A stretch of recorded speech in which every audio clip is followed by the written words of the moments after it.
ನಮಸ್ಕಾರ. ರಿವ್ಯೂ ಚಾನಲ್ಗೆ ಸ್ವಾಗತ. ನಾನು ಸೌಖ್ಯ ಗಾಂವ್ಕರ್. ಡಿ.ಕೆ. ಶಿವಕುಮಾರ್ ಅವ್ರಿಗೇನೆ ಬಿಗ್ ಸರ್ಪ್ರೈಸ್ ಕೊಟ್ಟ ಕಾಂಗ್ರೆಸ್ ಹೈಕಮಾಂಡ್.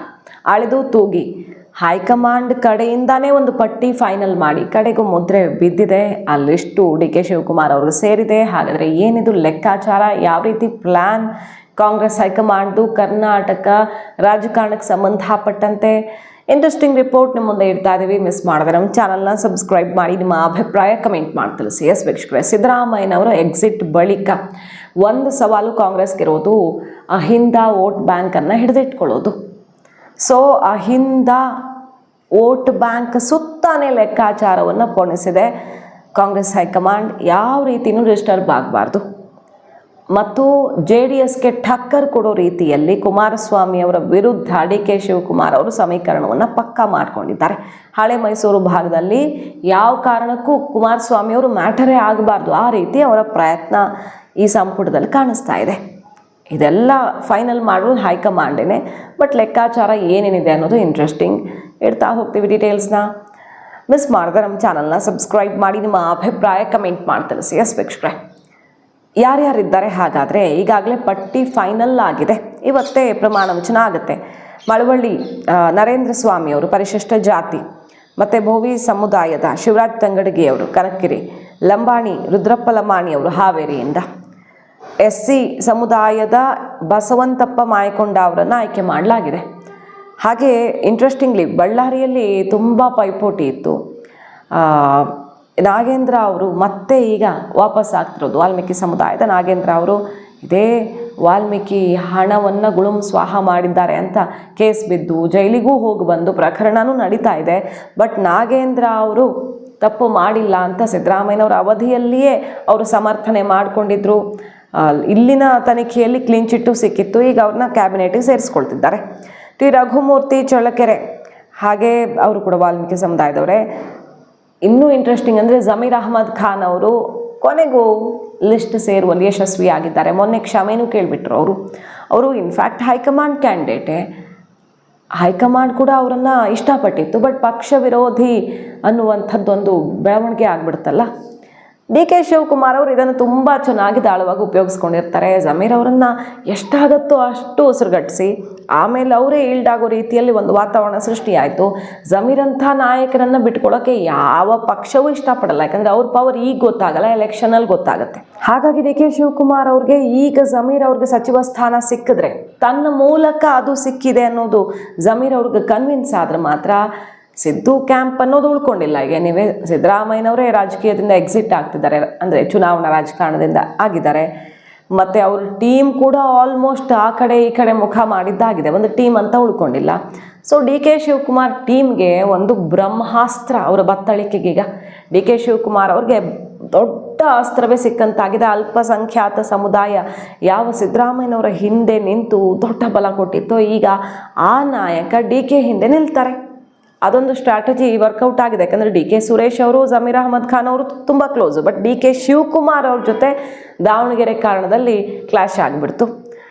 ಇದನ್ನು ತುಂಬ ಚೆನ್ನಾಗಿ ಡಿ.ಕೆ. ಶಿವಕುಮಾರ್ ಅವರು ಬಹಳ ಅನುಭವದ ಆಧಾರದಲ್ಲಿ ವರ್ಕೌಟ್ ಮಾಡಿರ್ತಾರೆ. ಖಂಡಿತವಾಗಿಯೂ ಜಮೀರ್ ಅವರು ಈಗ ಡಿ.ಕೆಗೆ ಲಾಯಲ್ ಮೆಂಬರ್ ಆಗಿ ಉಳ್ಕೊಳ್ತಾರೆ. ಹೈಕಮಾಂಡ್ ಸಿಟ್ಟಾಗಿತ್ತು. ಇನ್ಫ್ಯಾಕ್ಟ್ ಎಷ್ಟೇ ಸ್ಟ್ರಾಂಗ್ ಲೀಡರ್ ಆಗಿರಲಿ ಪಕ್ಷ ವಿರೋಧಿ ಅನ್ನೋದು ಬಂದಾಗ ಕ್ರಮ ಕೈಗೊಳ್ಳಬೇಕಾಗತ್ತೆ. ಬಟ್ ಅವರು ಈಗ ಉಳ್ಕೊಂಡಿದ್ದಾರೆ. ರಿಜ್ವಾನ್ ಅರ್ಷದ್ ಅವರು ಇನ್ನಾಗಿದ್ದಾರೆ, ಜಮೀರ್ ಅವರು ಇನ್ನಾಗಿದ್ದಾರೆ. ಹಾಗಾಗಿ ಸಿದ್ದರಾಮಯ್ಯನವರ ಎಕ್ಸಿಟ್ ಬಳಿಕವೂ ಅಲ್ಪಸಂಖ್ಯಾತ ಮತ ಡಿ.ಕೆ. ಶಿವಕುಮಾರ್ ಅವ್ರ ಬೆನ್ನಿಗೆ ನಿಲ್ಲೋದಕ್ಕೆ, ಕಾಂಗ್ರೆಸ್ಗೆ ಅನುಕೂಲ ಆಗೋದಕ್ಕೆ ಇದೆಲ್ಲ ದಾರಿ ಮಾಡಿಕೊಡ್ತಾ ಇದೆ. ಇನ್ನು ಸಂತೋಷ್ ಲಾಡ್ ಅವರು ಬುದ್ಧಿವಂತ ನಾಯಕ ಅನ್ನೋ ಕಾರಣಕ್ಕೆ ಕಾಂಗ್ರೆಸ್ಗೆ ಬೇಕೇ ಬೇಕು. ಅವರು ಮಾತಾಡೋಕಿರಬಹುದು, ಕೆಲಸ ಅವರ ಇಲಾಖೆ ಅಂತ ಬಂದಾಗಲೂ ಚೆನ್ನಾಗಿ ನಿಭಾಯಿಸ್ಕೊಂಡು ಬಂದಿದ್ದಾರೆ. ಯಾವುದಾದ್ರೂ ಒಂದು ಟ್ರಬಲ್ ಶೂಟಿಂಗ್ ಮಾಡೋದಕ್ಕೋ ಅಥವಾ ಎಲ್ಲೋ ಒಂದು ಘಟನೆ ಸಂಭವಿಸಿದಾಗ, ಸಮಸ್ಯೆ ಆದಾಗ ಮೊದಲು ಸಂತೋಷ್ ಲಾಡ್ ಅವರೇ ಹೋಗೋದು. ಸುಮಾರು ವಿಚಾರಗಳಲ್ಲಿ ಸಂತೋಷ್ ಲಾಡ್ ಅವರು ಬೇಕು. ಹಾಗಾಗಿ ಸಂತೋಷ್ ಲಾಡ್ ಅವ್ರಿಗೆ ಈಗಲೂ ಕೂಡ ಅವಕಾಶವನ್ನು ಮಾಡಿಕೊಡಲಾಗಿದೆ. ಇನ್ನು ಮಧು ಬಂಗಾರಪ್ಪ ಅವರು ಸೊರಬದವರು, ಈಡಿಗ ಸಮುದಾಯದ ನಾಯಕ. ಅವರು ಹಿಂದೆ ನಿಭಾಯಿಸಿದಂಥ ರೀತಿ ನೀತಿ ಹೈಕಮಾಂಡ್ಗೆ ಇಷ್ಟ ಆಗಿದೆಯಂತೆ. ಹಾಗಾಗಿ ಅವ್ರನ್ನ ಮುಂದುವರಿಸಿದ್ದಾರೆ. ಪುಟ್ಟರಂಗ ಶೆಟ್ಟಿ ಅವ್ರಿಗೆ ಉಪ್ಪಾರ ಸಮುದಾಯ ಚಾಮರಾಜನಗರ, ಇದೇ ಮೊದಲ ಬಾರಿಗೆ ಅವಕಾಶ ಸಿಗ್ತಿದೆ. ಮಂಕಾಳು ವೈದ್ಯ ಮೊಗವೀರ ಸಮುದಾಯದವರು, ಭಟ್ಕಳ. ಡಾಕ್ಟರ್ ಅಜಯ್ ಸಿಂಗ್ ಜೇವರ್ಗಿ, ಚಲುವರಾಯ ಸ್ವಾಮಿ ಅವರು ನಾಗಮಂಗಲದಿಂದ. ಅಂದರೆ ಒಕ್ಕಲಿಗ ಸಮುದಾಯಕ್ಕೆ ಎಷ್ಟು ಅವಕಾಶ ಕೊಟ್ಟಿದ್ದಾರೆ ನೋಡಿ. ಚಲುವರಾಯ ಸ್ವಾಮಿಯವರು ಕೂಡ ಕುಮಾರಸ್ವಾಮಿ ಅವ್ರಿಗೆ ಟಕ್ಕರ್ ಕೊಡೋದಕ್ಕೇನೆ. ಶಿವಲಿಂಗೇಗೌಡರು ಅರಸೀಕೆರೆ ಒಕ್ಕಲಿಗ. ಗಾಯತ್ರಿ ಶಾಂತೇಗೌಡರು ಇದ್ದಾರೆ. ಬಾಲಕೃಷ್ಣ ಅವರು ಕೂಡ ಒಕ್ಕಲಿಗ ಸಮುದಾಯದವರು. ಗಾಯತ್ರಿ ಶಾಂತೇಗೌಡ MLC, ಇವರನ್ನು ಈಗ ಏಕೈಕ ಮಹಿಳಾ ಸಚಿವರಾಗಿ ಆಯ್ಕೆ ಮಾಡಿರೋದು. ಲಕ್ಷ್ಮೀ ಹೆಬ್ಬಾಳ್ಕರ್ ಅವ್ರಿಗೆ, ನಯನಾ ಮೋಟಮ್ಮ ಅವ್ರಿಗೆ, ಇನ್ನೂ ಸುಮಾರು ಜನ, ಆರತಿ ಕೃಷ್ಣ, ಈ ರೀತಿಯೆಲ್ಲ ಚಾನ್ಸ್ ಸಿಗತ್ತೇನೋ ಅಂತ ಪ್ರಯತ್ನ ಮಾಡ್ತಿದ್ರು. ಎಲ್ಲರಿಗೂ ಬೇಸರ ಆಗಿದೆ. ಗಾಯತ್ರಿ ಶಾಂತೇಗೌಡ ಹೆಸರು ಫೈನಲ್ ಆಗಿದೆ. ಇನ್ನು ಸಿದ್ದರಾಮಯ್ಯ ಕ್ಯಾಂಪಲ್ಲಿದ್ದಂತಹ ಸೀನಿಯರ್ ಬಸವರಾಜ ರಾಯರೆಡ್ಡಿ ಅವರನ್ನೂ ಸೇರಿಸ್ಕೊಂಡಿದ್ದಾರೆ. ವಿಜಯಾನಂದ ಕಾಶ್ಯಪ್ನವರು ಹುನಗುಂದ ಲಿಂಗಾಯತ ಸಮುದಾಯಕ್ಕೆ ಸೇರಿದವರು. ಅವರು ಕೂಡ ಸಿದ್ದರಾಮಯ್ಯನವರ ಪರಮಾಪ್ತರಾಗಿದ್ದರು. ಅವರು ಈಗ ಇನ್ನಾಗಿದ್ದಾರೆ. ವೆರಿ ಇಂಟ್ರೆಸ್ಟಿಂಗ್ ಅಂದರೆ ಲಕ್ಷ್ಮಣ್ ಸವದಿ ಅವರು, ಲಿಂಗಾಯತ ಸಮುದಾಯದ ಅಥಣೀಯ ನಾಯಕ ಲಕ್ಷ್ಮಣ್ ಸವದಿ ಅವರು BJPಯಿಂದ ಬಂದವರು. ಅವ್ರಿಗೆ ಇನ್ಫ್ಯಾಕ್ಟ್ ಸಿದ್ದರಾಮಯ್ಯನವ್ರ ಕ್ಯಾಬಿನೆಟಲ್ಲೇ ಸಿಗಬೇಕಿತ್ತು, ಯಾಕಂದರೆ ಪ್ರಾಮಿಸ್ ಮಾಡಿ ಕರ್ಕೊಂಡು ಬಂದಿದ್ದು, ಬಟ್ ಸಿಗಲಿಲ್ಲ. ಆ ಪರಿಸ್ಥಿತಿಯಲ್ಲಿ DK ಕ್ಯಾಂಪಲ್ಲೇ ಒಂದು ರೀತಿಯಲ್ಲಿ ಗುರುತಿಸ್ಕೊಂಡಿರೋ ನಾಯಕ. ಸತೀಶ್ ಜಾರಕಿಹೊಳಿ ಅವರು ಅಡ್ಡಗಾಲು ಹಾಕ್ತಿದ್ದಾರೆ ಅನ್ನುವಂಥ ಚರ್ಚೆಗಳ ನಡುವೆಯೂ ಕೂಡ ಅಶೋಕ್ ಪಟ್ಟಣ್ಣು, ಲಕ್ಷ್ಮೀ ಹೆಬ್ಬಾಳ್ಕರು, ಈ ಥರ 2-3 ಹೆಸರುಗಳ ನಡುವೆ ಪೈಪೋಟಿ ನಡೀತಿತ್ತು. ಬಟ್ ಲಕ್ಷ್ಮಣ್ ಸವದಿ ಅವರು ಅಲ್ಲಿ DCM ಆಗಿದ್ದ ನಾಯಕ. ಈಗ ಅಲ್ಲಿ ಸಿಗಲಿಲ್ಲ ಅಂದಿದ್ರೆ ಅವ್ರಿಗೆ ಬೇಕಾದಷ್ಟು ಆಪ್ಷನ್ಸ್ ಕೂಡ ಓಪನ್ ಇದ್ವು. ಹಾಗಾಗಿ ಲಕ್ಷ್ಮಣ್ ಸವದಿ ಅವ್ರನ್ನ ಉಳಿಸ್ಕೊಳ್ಳೋದಕ್ಕೆ ಪಕ್ಷ ಬಯಸ್ತಾ ಇದೆ. ಒಬ್ಬ ಸ್ಟ್ರಾಂಗ್ ಲೀಡರ್, ಸಮುದಾಯದ ಮೇಲೆ ಹಿಡಿತಾ ಇರುವ, ಹಲವು ಜಿಲ್ಲೆಗಳಲ್ಲಿ ಕಂಟ್ರೋಲ್ ಹೊಂದಿರುವಂಥ ಲಕ್ಷ್ಮಣ್ ಸವದಿ ಅವರನ್ನ ಸತೀಶ್ ಜಾರಕಿಹೊಳಿ ಅವರ ಒತ್ತಡದಿಂದಲೂ ಕೂಡ ಕೈ ಬಿಟ್ಟಿಲ್ಲ ಅನ್ನೋದು ಖಚಿತವಾಗಿದೆ. ಸೊ ಸವದಿ ಅವರು ಕೂಡ ಈಗ ಕ್ಯಾಬಿನೆಟ್ಗೆ ಇನ್ನಾಗ್ತಿದ್ದಾರೆ. ಇವತ್ತೇ ಇವರೆಲ್ಲರೂ ಕೂಡ ಸಚಿವರಾಗಿ ಪ್ರಮಾಣ ವಚನ ಸ್ವೀಕಾರ ಮಾಡ್ತಾರೆ. ಸೊ ಶಿವಕುಮಾರ್ ಅವರ ಶಿವಸೇನೆ ರೆಡಿ ಆಗಿಬಿಟ್ಟಿದೆ ಯುದ್ಧಕ್ಕೆ. ಯುದ್ಧ ಯಾವುದು? ಈಗ ಬರುವಂಥ 28ರ ಚುನಾವಣೆ, 29ರ ಚುನಾವಣೆ, ಇದೆಲ್ಲ ಎಲೆಕ್ಷನ್ ಗೆಲ್ಲಿಸುವಂಥ ಟೀಮ್ ಅಂತಾನೆ ಲೆಕ್ಕಾಚಾರ. ಒಬ್ಬೊಬ್ಬರು ಒಂದೊಂದು ಜಿಲ್ಲೆಯಲ್ಲಿ ಸಮುದಾಯದ ಹಿಡಿತ ಹೊಂದಿರುವಂಥ ನಾಯಕರು, ಅದರಲ್ಲೂ OBC ಅಂದರೆ SC ST ಹಿಂದುಳಿದ ಈ ಕ್ಯಾಟಗರಿಯಲ್ಲಿ ಸಿದ್ದರಾಮಯ್ಯನವರ ಎಕ್ಸಿಟ್ ಬಳಿಕವೂ ಕೊರತೆಯಾಗದಂತೆ ಸರಿದೂಗಿಸೋ ಪ್ರಯತ್ನ ಆಗಿದೆ.